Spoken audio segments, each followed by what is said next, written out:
తెలిసినంత వరకు ఎంతోమంది కళ అనమాట. ఆయన ఒకసారి చూస్తే చాలు, ఆయనతో ఒకసారి ఫోటో దిగితే చాలు అండ్ ఆయన సినిమా వస్తే చాలు అనేది. సో ప్రతి ఇంట్లో నాకు తెలిసి పలికే పేరు ఒకే ఒక పేరు, అది చిరంజీవి గారు. అందుకనే boss of all bosses mega star Chiranjeevi గారిని, వాల్తేరు వీరయ్య గారిని మాట్లాడవలసిందిగా కోరుకుంటున్నాము. శ్రీదేవి అయితే మీరు, ఆయన చిరంజీవి. ప్లీజ్ ప్లీజ్ ప్లీజ్ కూర్చోండి, లేచిన టెన్షన్ పెట్టద్దు, ప్లీజ్ డౌన్. నిన్నో మొన్నో చెప్పారండి, ఇలాగా చిన్న బాస్ పార్టీ అనే ఒక కాన్సెప్ట్ తోటి ఉంటుందని. నేను పార్టీ అంటే ఏదో గలగల సౌండ్లు, చిన్న ఒలగ పోసుకోవటాలు, ఏదో చిన్న స్నాక్స్ ఇలాంటివి ఉంటాయి అనుకున్నాను తప్ప ఈ రకంగా ఉంటుందని నేను ఊహించలేదు నిజంగా. స్వేర్ రాగానే చాలా ఆనందం వేసింది. ఇంక ఇదే ప్రీ రిలీజ్ అనుకోవచ్చు కదా, ఇంక మళ్ళీ అంత ఖర్చు పెట్టి ఇంకో ఫంక్షన్ చేయాలా వైజాగ్లో లేదా వేరే చోట అనుకున్నారు. అలా నా ఫీలింగ్ కూడా అదే బాబు. అయితే నువ్వు మాట్లాడు, అది క్యాన్సిల్ చేసేద్దాం. సో కాబట్టి నేను కూడా నా మనసులోని హావభావాలన్నీ కూడా ఆ రోజు తెలియజెప్పుకుంటాను విస్తృతంగా.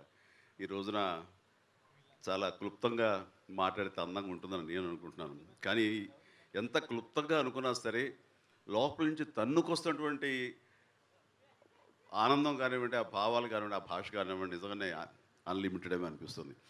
ఫస్ట్ ఆఫ్ ఆల్ ఇక్కడున్న అందరి గురించి పేరు పేరున నేను ప్రస్తావించాలి. ఇంతమంది సమిష్టి కృషి లేకపోతే ఈ రోజున వాల్టేరు వీరయ్య లేదు, నేను లేను. ప్రతి ఒక్కరూ డబ్బు తీసుకుని చేయలేదండి, ప్రేమను పంచి ప్రేమను పొంది ఈ సినిమా చేశారు. అది ఈ సినిమాలో రిఫ్లెక్ట్ అవుతుంది. మన ప్రతి ఫ్రేమ్లోనే మనం అది చూస్తాం. ఫస్ట్ తాంబూలం మనం ఇవ్వాల్సింది బాబీ. నాకు వచ్చి సినిమా కథ చెప్పినప్పుడు ఇందులో ఏదో మ్యాటర్ ఉంది, ఖచ్చితంగా బాగుంటుంది. ఫస్ట్ వినగానే బాగుంది, ఆది మధ్య తుది ఈ బాగున్నాయంటే కనుక మధ్యలో ఎలాగైనా అల్లుకోవచ్చు. ఎక్సలెంట్ వర్క్ చేసేయాలి. విత్ ఇన్ నో టైం మళ్ళీ తీసుకొచ్చిన తర్వాత బాబీ వండర్ఫుల్ అంటూ కౌలించి మనం చేద్దాం, సో వాళ్ళతో చేద్దాం అంటే నాకు వాళ్ళతో చేయాల్సిన ఆబ్లిగేషన్ ఉంది, చేద్దామని వెంటనే వెళ్ళి వాళ్ళకి చెప్పడం, వాళ్ళకి వెంటనే ఫోన్ చేసి రావటం. ఆ రోజే అన్నాను, ఆ క్షణమే అన్నాను ఇది పెద్ద బ్లాక్ బస్టర్ అవుతుందండి, మీరు ధైర్యంగా ఉండండి అని. ఆ ధైర్యం ఆ మాటే ప్రొడ్యూసర్స్ చేత, నవీన్ గారు అయితే, రవి అయితే రవి, చెర్రీ, వీళ్ళందరి చేత ఇంత అత్యధిక బడ్జెట్ని ఖర్చు పెట్టాలంటే ధైర్యం ఇవ్వడానికి ఆ రోజు మీరన్న మాటైన వాళ్ళు నాకు చెప్తుండే చాలా ఆనందంగా ఉంది. ఎస్, ఏమీ నెరవక్కలేదు, ఏం భయపడక్కర్లేదు. Bobby please down. అండ్ నాకు ఎప్పుడో గతంలో ఒక సీనియర్ హీరో నాకు చెప్పాడు, మనల్ని ఎలాగ తెర మీద చూపించాలో మనకంటే కూడాను, ఇక్కడ ప్రొఫెషనల్ రైటర్స్ కంటే కూడాను మనల్ని అభిమానించే ఒక అభిమాని మళ్ళీ ఎప్పుడైనా డైరెక్టర్ అయితే మాత్రం వాడు చూపించినట్టుగా ఎవరు చూపించలేరు. అలాంటి అవకాశం వస్తే మాత్రం ఖచ్చితంగా సినిమా చెయ్యి అని అన్నాడు. అది నాకు బలంగా నాటుకుపోయింది. సో బాబీ వాళ్ళ నాన్నగారు ఎంత హార్డ్ కోర్ ఫ్యాన్సో నాకు వాళ్ళు తెలియజెప్తే కనుక చాలా ఆనందం. అలాంటి బాబీ ఈరోజు ఇంత కథతో వచ్చాడంటే కనుక ఖచ్చితంగా నేను కూడా ఊహించినంత లెవెల్లో నన్ను తెర మీద ఆవిష్కరిస్తాడు అన్నది నాకు బలమైన నమ్మకం. ఈ రోజున సినిమా పూర్తి స్థాయిలో ఇప్పుడే ఇంతకుముందే సినిమా చూసి వస్తున్నాను, అందుకు కొంచెం డిలే అయింది. చూస్తే కనుక ఎస్, చాలా చాలా గొప్పగా చూపించావు, చాలా అందంగా చూపించావు, చాలా హృదయమే కాకుండా ఎమోషనల్ జర్నీ సినిమా. చాలా excellent Bobby, hearty congratulations in advance please. అంటే ఏదైనా సరే ఎక్కువ చెబితే కూడా మళ్ళీ అది ఎక్స్పెక్టేషన్స్ని మళ్ళీ పెంచిన వాళ్ళం అవుతాము. ఎలా ఉంటుందంటే ఒక్కొక్కసారి ఎక్స్పెక్టేషన్స్ పెరిగినా సరే దాన్ని మీరి ఉంటే కనుక జరుగుతాయి అలాంటివి.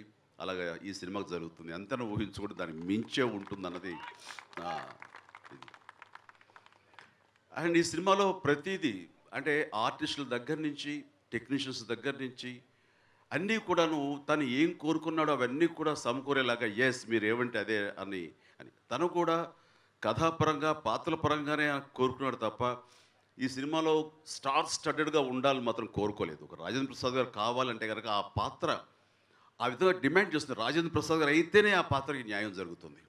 అండ్ సెకండ్ హాఫ్లో వచ్చే మన రవితేజ, ఆ రవితేజ అయితేనే ఆ పాత్రకు అంత న్యాయం జరుగుతుంది.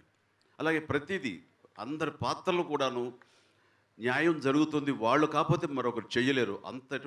అటువంటి డిమాండ్ ఆ క్యారెక్టర్, ఆ పాత్రలు అడుగుతాయి కాబట్టి వాళ్ళని ఆయన కోరుకోవటం, ఆ యాక్టర్లు దాన్ని యాక్సెప్ట్ చేసి వాళ్ళు దాన్ని న్యాయం చేయటం, తను కోరుకున్న యాక్టర్లు అందరినీ కూడాను వాళ్ళు ప్రొడ్యూసర్స్ వాళ్ళకి తనకి ఇవ్వటం, ఇవన్నీ కూడాను ఇట్స్ వండర్ఫుల్. ఇది కలెక్టివ్ వర్క్ అంటానికి ఇంతకంటే వేరే లేదు.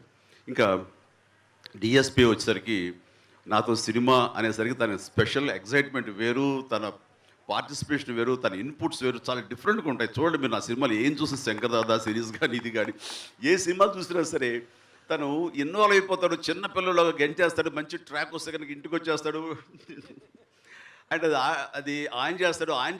ఆన్ చేసి నేను ఏమంటాను కాదు, ముందు తను ఇన్వాల్వ్ అయి ఎగిరేస్తాడు. ఇంట్లో చిన్నపిల్లలా ఎగిరేస్తుంటాడు. ఎందుకంటే తను చిన్నప్పటి నుంచి కూడా మా ఇంటికి వచ్చి నాన్నగారితో పాటు తిరిగినటువంటి వ్యక్తి సత్యమూర్తి గారితో పాటు.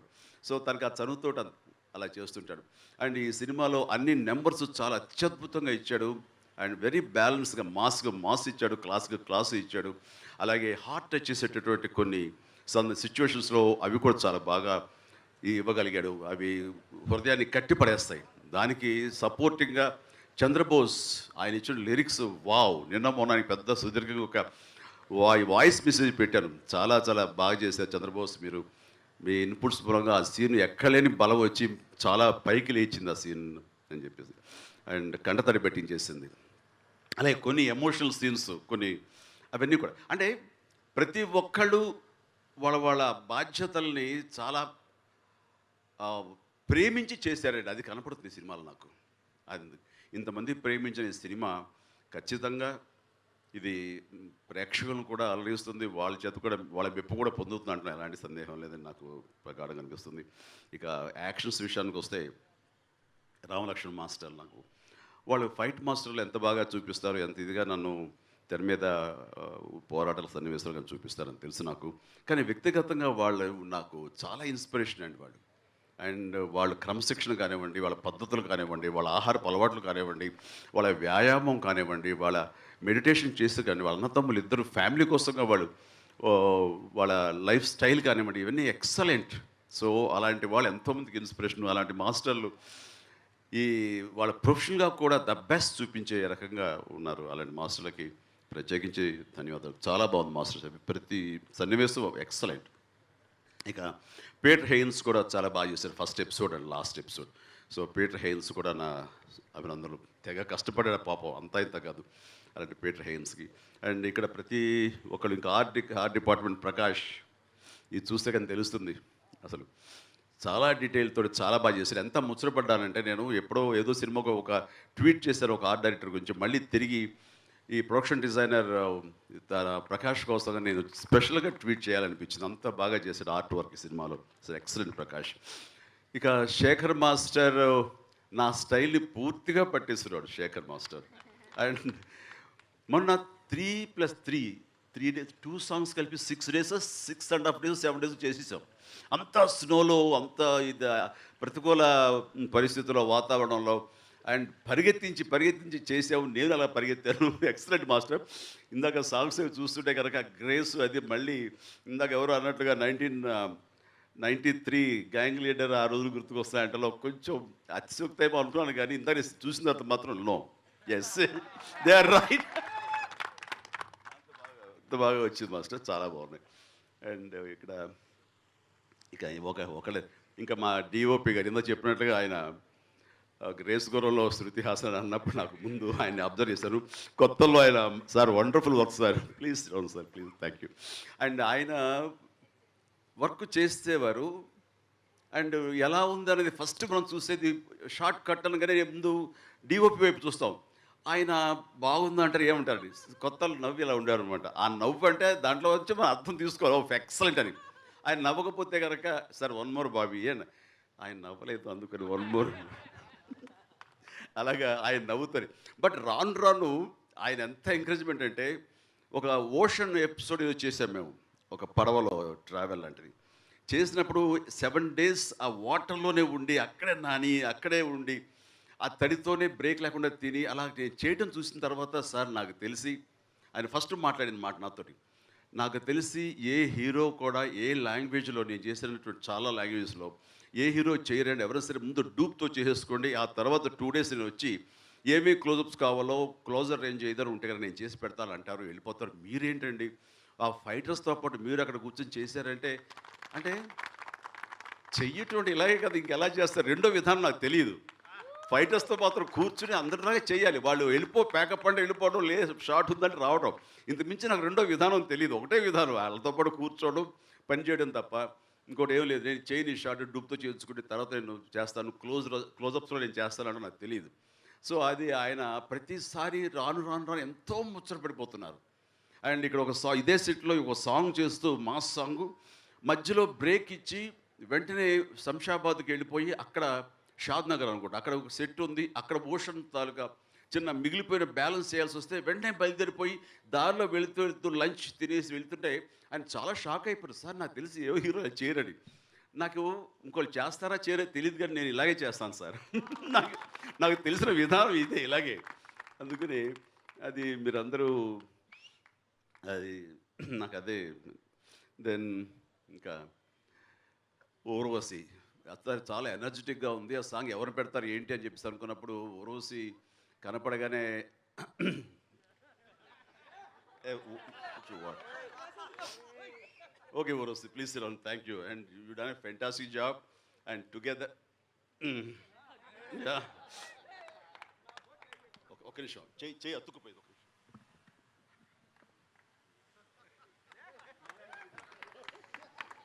మంచిళ్ళు కదా అడిగావు ఐస్ థ్యాంక్ యూ లవ్ ఎక్సలెంట్ చేతికే పెట్టుకుంది అయస్కాంతం ఇక్కడ పెట్టుకోలేదు. Right it's wonderful working with her అండి. అండ్ ఆ సాంగ్ కూడా ఇప్పటికే జనంలో బాగా వెళ్ళిపోయింది. Done fantastic job. ఇంకెవరి గురించి ఏం చెప్పాలో తెలియట్లేదు. ఎందుకంటే ఏదైనా బ్యాలెన్స్ ఉన్నా సరే మీరు చేయతున్నారు మాకు. Shakalaka Shankar, Srinivas Reddy, Saptagiri and Praveen of course వీళ్ళందరితో కూడా నాకు చాలా సరదా జరిగింది. వీళ్ళు సెట్లో ఉన్నారంటే కనుక నేను మరింత ఉత్సాహంగా వస్తాను. ఎందుకంటే బోరు కొట్టకుండా అది. అండ్ నాకేమో వ్యాన్లో కూర్చుని క్యారవాన్లో కూర్చుని అలవాటు నాకు లేదు. భోజనానికో లేకపోతే ఏదైనా బాత్రూమ్కి వెళ్ళేది తప్ప. అలాంటిది నేను బయట అలా ఉన్నానంటే కనుక హుషారుగా మరింత ఉత్సాహంగా ఉండడానికి కారణం youngsters.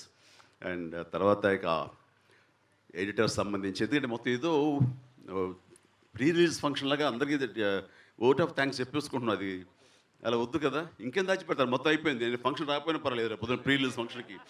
And Prasad and Niranjan దేవడానికి గుడ్ జాబ్ అండి. అండ్ ఇట్లా ఇద్దరు ప్రతి ఒక్కళ్ళు కష్టపడి పనిచేశారు. మోహన్ గారు అయితేనేవి అండ్ ప్రొడ్యూసర్స్ మాట్లాడే కదా ప్రొడ్యూసర్ గురించి రాజా మాట్లాడండి. ఇంకా చెర్రీ గురించి మాట్లాడాలి. అండ్ చెర్రీ కూడా మొన్న జరిగిన 2 సాంగ్స్ ఫ్రాన్స్లో చాలా చాలా బాగా ఆర్గనైజ్ చేశారు. ఆయన ఆర్గనైజ్ చేయకపోతే కనుక అంత హడావుడిగా మేము చేస్తుండేవాళ్ళం కాదు. అది ఎక్సలెంట్ అండి, ఫెంటాస్టిక్. ఇంకా దట్స్ ఇట్.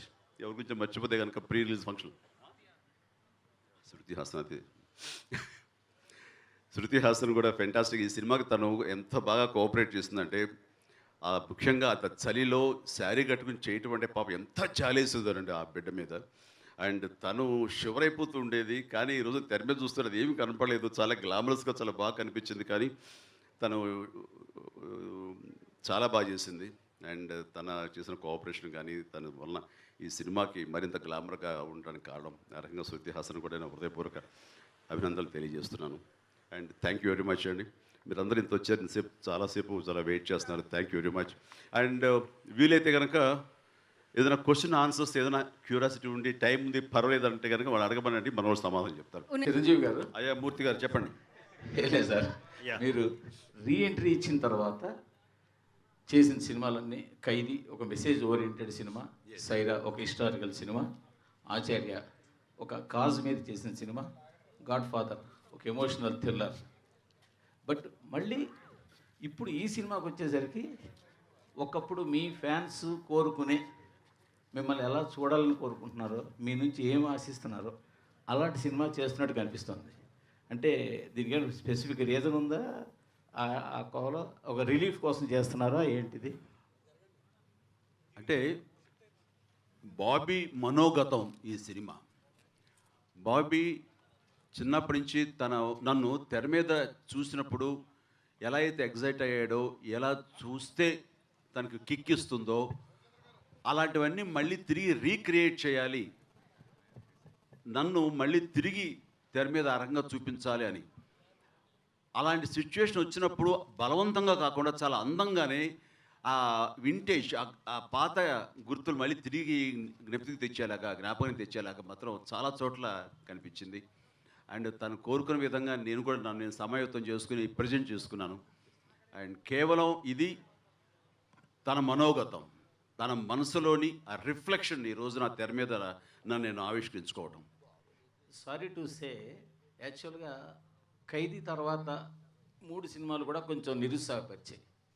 ఫ్యాన్స్ మిమ్మల్ని ఇప్పుడు ఈ సినిమాతోటి ఆయన పూనకాలు లోడింగ్ అన్నట్టే ఉంది పరిస్థితి చూస్తే. సో ఇది కనుక రియల్లీ పూనకాలు లోడింగ్ అయ్యి ఫ్యాన్స్ మళ్ళీ ఒక పూర్వ వైభవం లాంటి సినిమాని చేస్తే ఇప్పుడు మీ డెసిషన్ ఇక ఈ విధంగానే కొనసాగుతుందా, లేకపోతే డిఫరెంట్ సినిమాలు చేయాలనే ప్రయత్నాన్ని కొనసాగిస్తారా? అంటే డిఫరెంట్ సినిమాలు చేయాలని ఎవరికి ఉండదు, డిఫరెంట్ సినిమాలు చేయాలని అనుకుంటాను నేను. అండ్ ఆ చేసే ప్రయత్నంలో సూపర్ డూపర్ హిట్స్ అవుతాయి, ఒక్కోసారి డిజాస్టర్స్ అవుతాయి, మనం చెప్పలేము అది.